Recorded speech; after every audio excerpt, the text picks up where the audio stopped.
Hola, buenas tardes. Bienvenidos a una nueva emisión de La Vista. Hoy entramos a sus casas con dos temas sumamente interesantes. Primero vamos a hablar de esta nueva ola de COVID. Si bien es muy leve, hay pacientes diagnosticados con alteraciones oculares. No solamente la conjuntivitis, que es una conjuntivitis virósica que lo vemos en muchas enfermedades virales, sino también de secuelas post-COVID, de alteraciones en la visión después de haber sido dado de alta de esta enfermedad que nos acompañó durante tanto tiempo y sigue estando aún con nosotros. Y en el segundo bloque lo tenemos al señor Martín Díaz con un músico interesantísimo, ciego, que ha superado esta tragedia de la ceguera a través de la música. ¿Nos acompañan?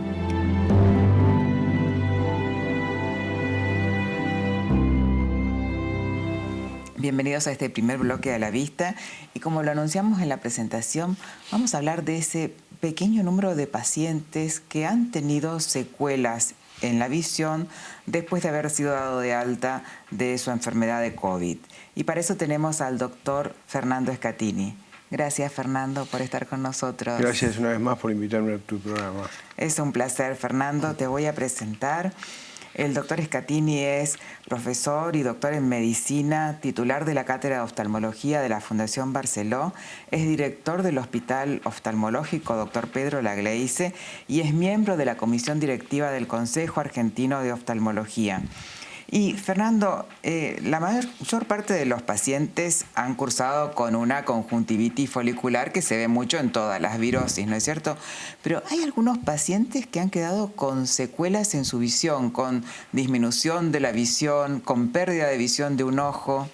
¿Qué pasó con esa gente? Sí, se está viendo muchos problemas oftalmológicos en pacientes post-COVID, tanto en la parte neurooftalmológica, con parálisis oculares, sí, y en problemas en fondo de ojo. O sea, se ha visto hemorragias y obstrucciones vasculares, tanto arteriales como venosas, donde se vieron trombosis y embolias de la arteria, ¿no? O sea, que se produjeron obstrucciones con múltiples hemorragias en fondo de ojo y muchas de ellas con predisposición en el área macular.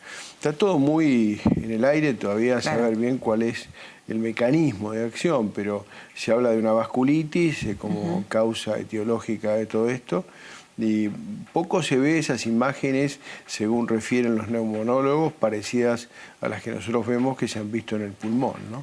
Mirá con las vos. hemorragias. Pero... Y pacientes que también han sufrido accidentes cerebrovasculares posterior.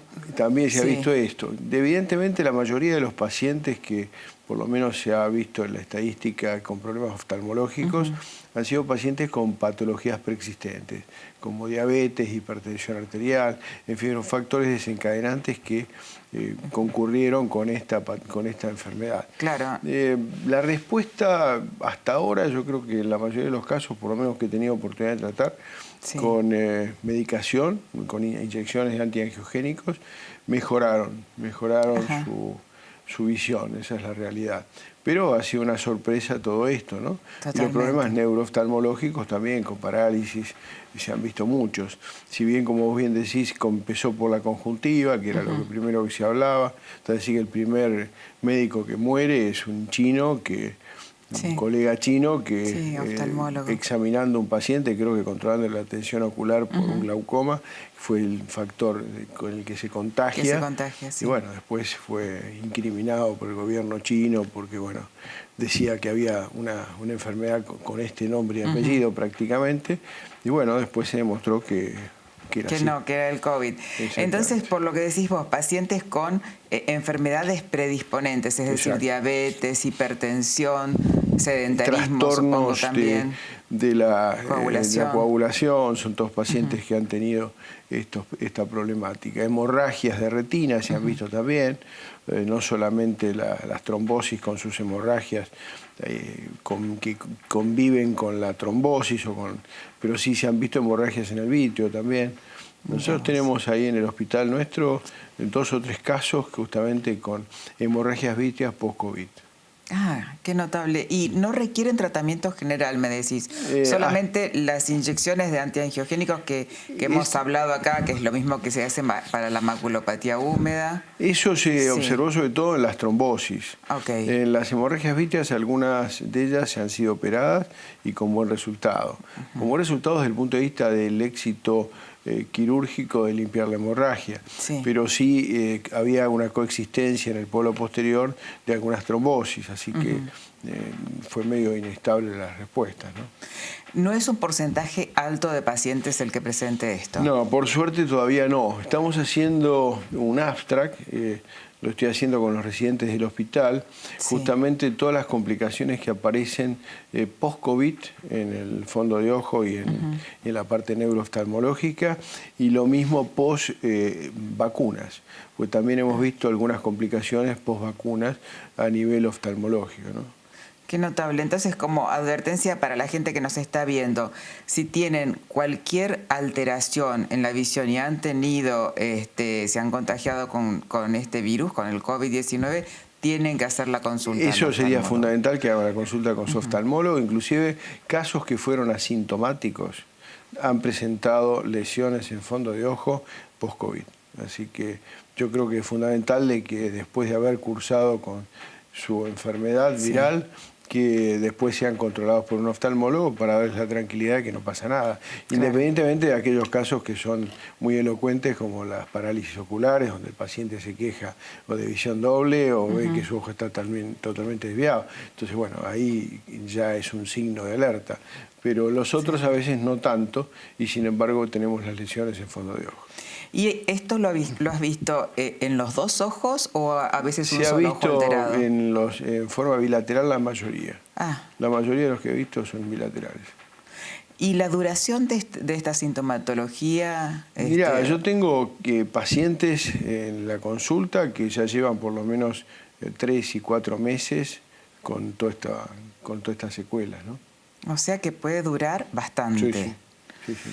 Qué notable, porque muchas veces hemos visto problemas pulmonares que los hemos tratado acá, con neumonólogos en A la Vista, hemos visto problemas cardiológicos, pero no estas secuelas oftalmológicas a largo plazo, ¿no? A largo plazo, exacto. Fernando, y por otro lado, te saco del tema COVID, estás muy ocupado en la preparación junto con todos los miembros de la Comisión Directiva del Consejo Argentino de Oftalmología del curso que se larga ahora prontito, ¿no? Sí, estamos con el Congreso Nacional de Oftalmología, que lo conduce el Consejo Argentino de Oftalmología, que arrancamos ahora fines del mes de mayo, los primeros días de junio, donde, bueno, ya estás invitada vos para hablar. Muchas gracias. Daniel Benisek, tu esposo, que es como un hermano mío, que van a hablar en uno de los cursos. Yo coordino la parte de trauma y emergencia, así que ustedes van a ser los disertantes de ese grupo, donde están invitados colegas del interior y algún colega extranjero que van a disertar en ese congreso, ¿no? Esperamos tener una buena concurrencia, estamos hablando de unos 3.000, se va a llevar a cabo en el Hotel Hilton, y bueno, esperemos que sea todo un éxito para la oftalmología y que podamos unificar criterios y todos cada día más aprender algo nuevo, ¿no?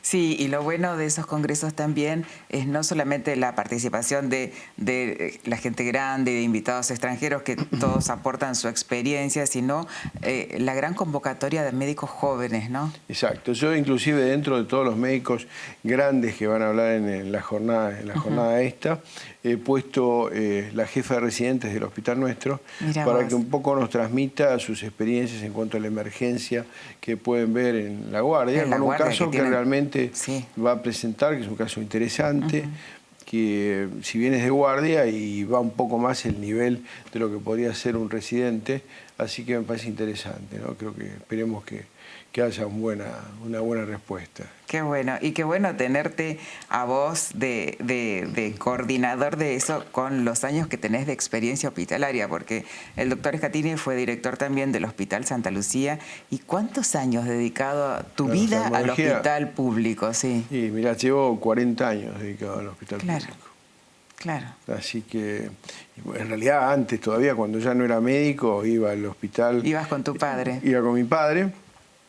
tuve en esa época ir de un poco de contrabando, porque no estaba autorizado los que no éramos médicos a ir a la guardia de los días martes del Hospital Santa Lucía. Así que Santa Lucía lo conozco con mi padre cuando usaba pantalones cortos. Más o menos. Que, sí. Más o menos. Sí, y perteneces dentro de la familia oftalmológica a la saga de la oftalmología, se puede decir, porque tu padre oftalmólogo y dos hijos tuyos médicos, Fernandito y Luciano. Y Luciano, exactamente. Sí. Así Qué bueno. Que están conmigo en el consultorio, así que realmente me pone muy contento.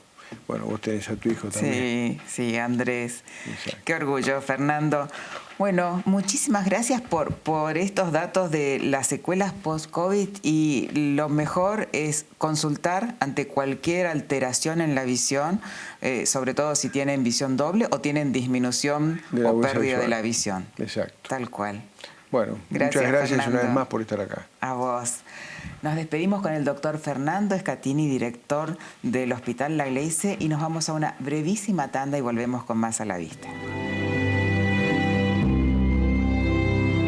Bienvenidos al segundo bloque de A la Vista, y estamos de vuelta, pero con nuestro invitado de lujo, nuestro columnista musical, el señor Martín Leopoldo Díaz. Gracias, Martín, por estar acá. ¿Cómo estás, Amalia? ¿Todo bien? Muy bien, Martín.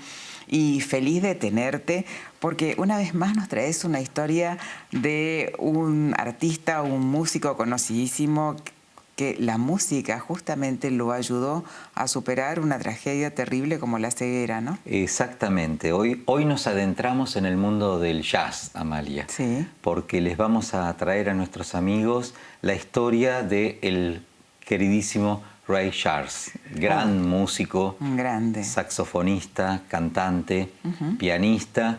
Nació el 23 de septiembre de 1930 en Georgia, en una familia muy humilde. Te diría que era una humildad absoluta, pero él siempre de chiquito ya le llamaba la atención el piano, le llamaba la atención la música, cantar. Así que, bueno, vieron esos dotes el papá y la mamá. El papá luego los abandonó. Pero claro, ¿qué tuvo a los 5 años? Comenzó a perder la visión a causa de un glaucoma. Sí, el glaucoma es una enfermedad que muchas veces no da síntomas, Martín. Y al no dar síntomas, es muy difícil diagnosticarlo. Y si no lo diagnostican a tiempo, puede llevar a la ceguera, como le pasó a Ray Charles. Claro, él se quedó ciego a los 7 años, Amalia. Y hay, perdón, ¿no? Como músico esto te pregunto, ¿hay una forma de prevenir el glaucoma? Sí, haciendo una visita al oftalmólogo todos los años, que uno evalúa su visión, evalúa si tiene que cambiar o no los anteojos, y también la toma de presión y mirar el fondo de ojo. Son dos cosas importantísimas para detectar el glaucoma a tiempo. Claro. Y si hay alguien en la familia que tiene antecedentes de glaucoma, padre, madre, abuelos, más temprano todavía la consulta y la toma de presión y el fondo de ojo. Claro. Ahora yo te voy a contar algo de Ray Charles. Qué linda foto. Sí, hermoso. Así era él, alegre, todo el tiempo sonreía. Él aprendió de la mamá que no debía autocompadecerse para nada. Él siempre seguía adelante. Tuvo una fortuna, pero sin embargo, fíjate que el último momento de su vida, teniendo una mansión en Los Ángeles, él se muda a su estudio de grabación porque decía que no necesitaba nada en la vida, solamente tener su piano, sus aparatos de grabación y su garganta, que ¿cómo la cuidaba la garganta, Amalia? A ver. Con café, pero le echaba un chorrito de ginebra. No te puedo creer. Vida sana. No tú. Perdón, estoy empezando por todo lo de color y de su vida, pero bueno, ya que lo vemos sonreír así, él es como que se está riendo un poco de todos y de la vida, ¿no? Que estaba más allá del bien y del mal. Fíjate que tenía tanto talento y era tan disciplinado en su vida musical y era tan indisciplinado en su vida privada. Totalmente. Dormía 3 horas por día. No. Nada, porque decía que la vida había que vivirla. También tomaba su cafecito, sí, con el piano, el reflejo del piano en el el anteojo. Vos sabés, Amalia, que aparte de, bueno, de ser indisciplinado, te cuento la disciplina que tenía. Él estudió en el Instituto para Ciegos y Sordos de Florida. No lo querían aceptar porque era negro. Claro, y en esa época... Olvídate, en el año 1900, estamos hablando 1940, 45. Lo aceptaron y él siempre recuerda a su señorita, la señorita Lawrence, que lo llevaba al piano y le enseñaba a leer las partituras en el método Braille. Pero ahora recuerdo, cuando vi esa foto ahí en el monitor, que él adoraba el piano clásico, la técnica clásica. Comentaba que solamente es posible tocar el piano y pasarse a otro género si uno domina la técnica clásica. Qué razón. Sí, totalmente. Vos que tocas excelentemente el clásico y de ahí te pasás al tango, al folclore, sí. Uno dominando la técnica clásica puede después viajar a otros géneros, a otros estilos musicales. No siempre pasa así, ¿no? Al revés. Pero bueno, eso está comprobado y si lo decía un grande, así debía ser. Tuvo su gran éxito en los años 50, pero él tocaba clásico hasta que una noche, escuchando radio, escuchó a Nat King Cole y dijo, esto es lo mío. Y cómo mutó al jazz a través del gospel, lo hizo a través del gospel.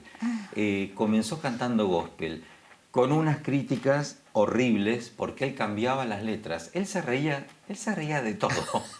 ¿Que cambiaba la letra así, improvisándolo? De un clásico. Él cambiaba la letra de un clásico y él le cambiaba la armonía cuando interpretaba una obra. Él hacía lo que él quería hacer. Era en realidad una de esas personas, un pionero que revolucionó la historia del jazz. No solamente por eso, sino que él fusionó diferentes géneros del jazz, como el blues, el gospel, el country. A él le preguntaban qué género él hacía y no te lo sabía responder, porque en realidad hacía todos en uno. Sí, una fusión Charles. Exactamente, exactamente. Fue un gran músico, dejó un enorme legado, eterno defensor de los derechos de las personas negras. Él no tocaba el piano cuando lo contrataban en un recital que le pagaban fortunas. Si las personas de color, los negros, no podían entrar en la platea y los mandaban muchas veces al paraíso. Suspendía el recital, no le importaba. Y tenía esos datos de color, como lo veíamos recién, riéndose un poco de la vida, porque tuvo dos grandes adicciones. Él, no me gusta hablar de la vida privada de los músicos, pero es importante porque él lo decía y él lo exponía, en su biografía lo puso. La adicción a las drogas, a la marihuana, que realmente fue fatal, pero él no le echaba la culpa a nadie. Él decía que eso lo hacía porque él tenía ganas de hacerlo.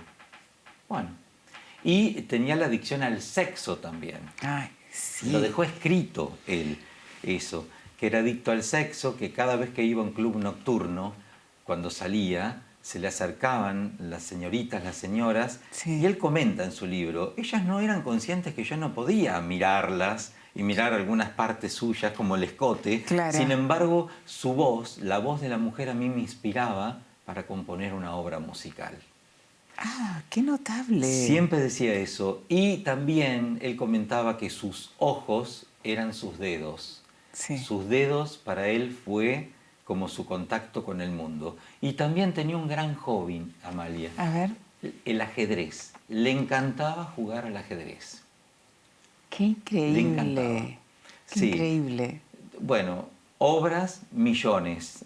Seguramente tus oyentes, nuestros oyentes que tienen ahora 50, 60, reconocerán obras que no las podemos ni nombrar porque son tantas.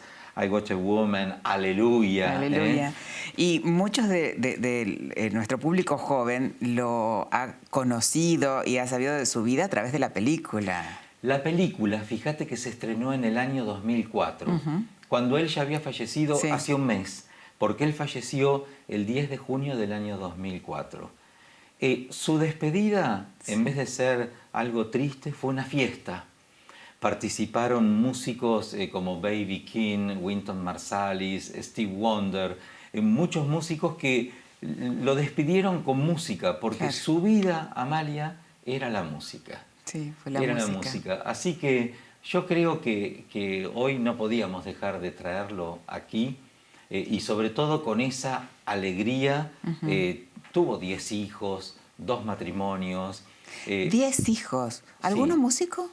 Creo, no lo sé, no lo sé, pero creo que no. Creo que no, porque no estuve leyendo o de alguno que se haya destacado en el mundo de la música. Sí que era muy compañero de los hijos, Amalia. Eso sí, que con toda la vida desordenada que él tenía, se preocupaba por los hijos. Qué increíble. Me llamó la atención este hombre realmente, porque... Y el hecho de no tenerse lástima, con 7 años quedarse ciego, Amalia. Sí, fue, bueno, toda su vida ciego prácticamente, porque 7 años es la primera infancia. Pero lo que yo destaco de todos estos músicos y artistas que vos nos traes al programa es cómo les ha servido su pasión por la música como una herramienta para contrarrestar todos los obstáculos que te pone la ceguera. Absolutamente. Aparte de esto, Amalia, la música, en el caso de él, que era súper talentoso, fíjate el talento que él tendría, que lo aceptaron en una institución de Florida cuando no se aceptaban las personas negras. Claro. Entonces, la música no solamente fue su salvación, a pesar de ser adicto a las drogas, de tener la adicción al sexo, la música lo posicionó en la vida, le dio un lugar en la vida a él y lo trascendió. Sí, un lugar en el mundo y en la historia de los músicos. Perdona, Amalia, ya que te tengo aquí, ¿cómo se puede prevenir un glaucoma? ¿Se puede prevenir un glaucoma? Prevenir no, sí diagnosticar a tiempo, Martín. Sí diagnosticar a tiempo. Por eso es fundamental que la gente haga una consulta una vez al año. Una consulta al oftalmólogo, que le tomen la presión y que le miren el fondo de ojo. Porque el glaucoma, la presión ocular, hace que en algún momento, si no es tratado, el nervio óptico deje de funcionar y lo lleva a la ceguera al paciente. Claro. Entonces, eso es lo que le pasó a Ray Charles y eso es lo que tenemos que prevenir desde el programa y cada uno tomando conciencia de que si tiene antecedentes de glaucoma en la familia, si sus padres, su madre, sus abuelos han tenido glaucoma, decirle esto a su médico oftalmólogo para tratar de diagnosticarlo a tiempo. Es una enfermedad que tiene tratamiento, que muchas veces con gotas solamente anda bien. Si no hay tratamientos que no llegan a la cirugía, muchas veces con una simple aplicación de láser anda bien. Y si es necesario, llegan a la cirugía y también pueden tener una vida normal sin una pérdida de visión absoluta, como el caso de nuestro músico. Como nuestro músico de hoy, Ray Charles. Muchas gracias, Martín. Y antes de irte, decime dónde te pueden escuchar nuestros televidentes. Pueden escuchar el programa Abono 1110 de lunes a jueves de 20 a 22 horas en Radio de la Ciudad, el programa oficial del Teatro Colón, y los fines de semana en CNN Radio, AM 950, Historias del Colón, anécdotas, todo lo que pasa en el primer coliseo de todos los argentinos, que vos te encanta, María. Sí, que a mí me encanta y que vos lo conocés desde adentro, que es lo que todos tenemos el sueño cuando estamos sentados ahí, decir qué pasa atrás de escena, y vos lo palpás día a día, Martín. Día a día, exactamente. Hay tantas historias del Colón, bellísimo teatro. Totalmente. Y tenés la oportunidad de estar mano a mano con los músicos, los directores. Exactamente, exactamente. Casualmente, ¿sabés qué, Amalia? Algo que te concierne a vos también. Estuve con una persona familiar de Alicia Alonso, Cynthia Hudson, que pertenece a la compañía CNN, que ella es familiar también de Alicia Alonso. Le estuvimos contando la historia de la gran bailarina. Hicimos un programa de Alicia Alonso. Hicimos un programa de Alicia. Que contamos cómo se movía ella en el escenario con las luces. ¿Te acordás ese Totalmente. programa? Si viene a la Argentina, la tendríamos que traer para que nos cuente ella de su tía, ¿no? Exactamente, familiar directa. Así que una alegría estar aquí, como siempre, Amalia. Gracias a vos, Martín. Y nos despedimos con el señor Martín Leopoldo Díaz y con sus historias de artistas, músicos ciegos famosos que han superado este gran problema gracias a la música. Una vez más, a todos ustedes, gracias por acompañarnos y nos vemos la próxima semana a las 17:30 el martes por Canal Metro, aquí en A la Vista. Muy buena semana. Oh, baby,